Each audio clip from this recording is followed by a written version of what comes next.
Did you know Mera, the wife of Aquaman, has a twin sister who is a character that really varies from story to story due to the fact that where the character comes from is decades before her second appearance, which will be reinvented in a surprisingly unique way. With the reason me saying that being the fact that she is, she started off really basic. Her name is Siren, or Hila, her birth name. She would debut in Aquaman issue 22 from 1965, so the Silver Age of comics, where tropes and stereotypes were the works. At this time in Aquaman lore, Mera was already a pretty big character, with her own developed characteristics and personality traits. And then this issue just drops the bomb, that being that she has a twin out of nowhere, who has never been mentioned. This, of course, has Aquaman confused, because he has to figure out who's who. Siren, at this point, isn't being displayed as a very villainous character, but instead she's someone that made mistakes in her past, but is being punished and exiled from Kandor for the wrong reasons. And no, not Superman's Kandor, a different Kandor. Now, Mera and Aquaman do help her, and by the end of the story, it seems as if Mera and Hila are on okay terms. Has Hila's exile being dropped after some fight with some undersea pirates. No, not regular pirates, underwater pirates. This entire story builds Hila and Mera's sister relationship, with the idea that they weren't exactly ever close, but they have respect for one another, and they also understand one another. And despite all of that groundwork, she doesn't appear ever again for decades. This was pre-Crisis, so this version of the character was never brought back, technically. But post-Crisis would bring in a new version of the character. She would return for 45 years. That is a long time. And a lot had happened in the world in that 45 years. Especially the tropes of the idea of a secret twin plot or a secret sibling plot at all. That being, it isn't exactly no longer a factor people usually like to include in their stories, because it is a very well-known trope that a lot of fans don't like. And it's not just a comic book trope, but it's a trope in general in any storytelling. Also, in the DC universe, a lot happened in those 45 years. For example, Crisis on Infinite Earths happened, which I mentioned earlier. So her whole thing being an identical twin to Mera, that was no longer the case. She was just a twin who wasn't identical to her. So she'll be brought back in the 2010's Brightest Day series, and there'll be another connection brought in. Now she's working with Black Manta and is a straight-up cold villain. And we also see some sparks of jealousy for her sister. She's also confirmed to be the little twin sister as no longer being identical, as well as sporting some natural purple hair. And I'm pretty sure, unless I'm wrong, she's the first and only Atlantean we've ever seen with purple hair. She and Black Manta would track down Aquaman and Aqualad, the Jackson Hyde version of the character, who's Black Manta's son, along with us getting the twist that apparently Siren is actually his mother, and that Black Manta and Siren had an affair. This would make Mera his aunt and Aquaman his uncle through marriage.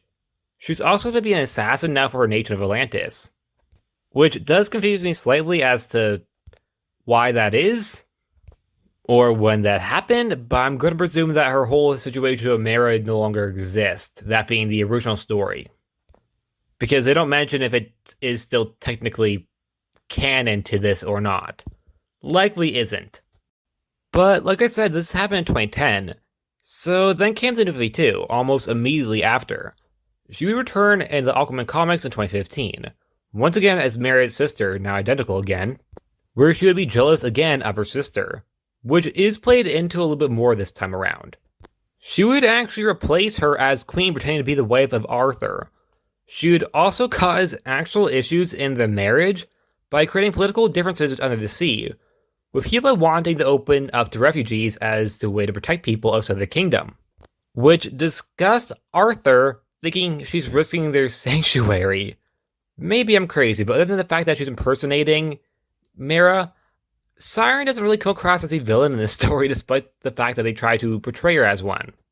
Because she clearly is trying to help people. Well, Aquaman's like, no. That can disrupt our kingdom.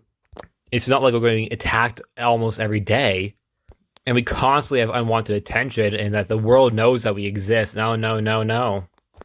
New 52 Aquaman was a bit off sometimes. It was in the whole realm of the idea that we had to take Aquaman seriously. Personally, I already did, but by making this whole weird idea that he's like this political figure in Atlantis, which can be interesting, but playing into those vibes into a way that makes the character come across as kind of shallow, in my opinion, wasn't the best idea. Especially because it makes Siren no longer come across as a villain. Now, obviously, her plan doesn't work. What's her plan? I don't actually know what her end goal is. It seems as if it's just to be queen.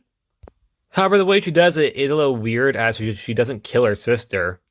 That instantly opens it up that she very much could fail. She also has a very constant insistence to say that she is the true queen, which I have to admit I did kind of like, because I think that part made an added layer, the idea that she's so idealistic with the idea she could be queen that she, in a way, kind of went mad.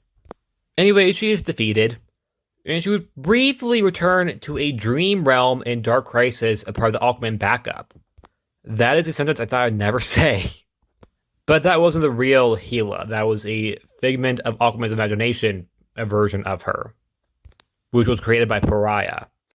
The character would also be in the Bombshell universe, where she was now a widow woman who had a husband that was named Nereus, who in the mainstream comics was once romantic with Mera. Well, in the DCEU and Young Justice, he was her dad. I still have some issues with that, because Mera has a dad in the comics. I don't know why they had to name him Nereus. Anyways, on the topic of Siren in this comic, she is once again jealous of her sister. However, they play into the idea that maybe that her jealousy might be hatred for her actual self. And they do a pretty good job at it. The Bombshell universe is known for doing their own spins on their own characters. I think their spin on Siren is pretty good. Her design also is slightly tweaked. And personally, I actually kind of like it more than our mainstream universe counterpart's costume. She looks more Siren-y, rather than just another Atlantean. The character would also appear in an adaptation in DC Superhero Girls: The Legend of Atlantis, where she's the main villain. Also seems to be an actual Siren now, which does make sense. Well, minus the tail. It's a nice update. Her design is true to her Brightest Day appearances. Now there's this book she wants. It's a fun movie if you're into Atlantis and more kiddish themes, which aren't a bad thing. Like I said, I found it personally fun. However, personally, I also think that certain viewers and audiences probably won't like it because it's more childish. But for myself, I liked it. It was nice to see Atlantis in a more funnish style, and to see Siren as a main villain. The character we also know doesn't exist in two other universes. Yes, two other universes. Why am I covering this? Because I am. That being the Young Justice universe, where Jackson Hyde's mom is never mentioned. However, Mera seems to be an only child, as her father also appears on the show, where it seems to be implied as if Mera is his only daughter. Something that is definitely true of the DCEU, where Mera is without a doubt an only child. Confirmed twice in Justice League and also in Aquaman. So if Siren was intended to be in the DCEU, they would have to do a lot of retconning. But yet again, considering what's about to happen in the DCEU, I guess that's not that far-fetched. I think Siren as a character can work. However, she's no way, in my opinion so far, amazing in lore. But I think she very much could be. Aquaman has a, how one might say, weak rogues gallery. They're not super weak. For example, Black Manta and Ocean Master are upon the ranks. Even Fisherman. But he doesn't really have that many iconic villains. And even less female iconic villains. I think Siren could kind of fill that space if they really wanted to include a female character among Aquaman's villains. She also has a personal connection to the heroes, that being her personal connection to Mera, being her sister. It allows there to be an added layer. Personally, I think the whole Bombshell universe adaptation of the character, well, technically it's a non-adaptation because it's a adaptation of another character in a comic. It's confusing. Another version of her appearing in the Bombshell universe, I thought was very strong in the idea of how much she's a villain, how she perceives herself, and how she perceives her sister. Which, well, yes, did happen in the mainstream comics, I think it was stronger in the Bombshell universe. Well, the DC Superhero Girls, I thought also did a good update by having the character closely resemble more of an actual Siren. That in personality, not in physical appearance. However, you could go that route too if you really wanted to. I think Siren as a character is definitely not done. But I'm not entirely sure where she can go other than up. But in order to do that, she needs, I think, a stronger baseline because the character's whole motivation really comes across as jealousy, which, while implied, it's not even confirmed really much in the mainstream universe. It's confirmed in the Bombshell universe she very much is jealous, while in the mainstream comics, I just said she is because it very clearly comes across that way. However, the whole political thing that she did in the New 52, I think it could be interesting to incorporate that maybe in future stories of the character, that she very much feels like an outsider and she wants to welcome other outsiders in Atlantis. However, current comic books, Aquaman and Mera, I don't think would go against that, as they did in the New 52. But who knows? And that's it. Like always, please like, subscribe, and I'll see you guys next time. Bye.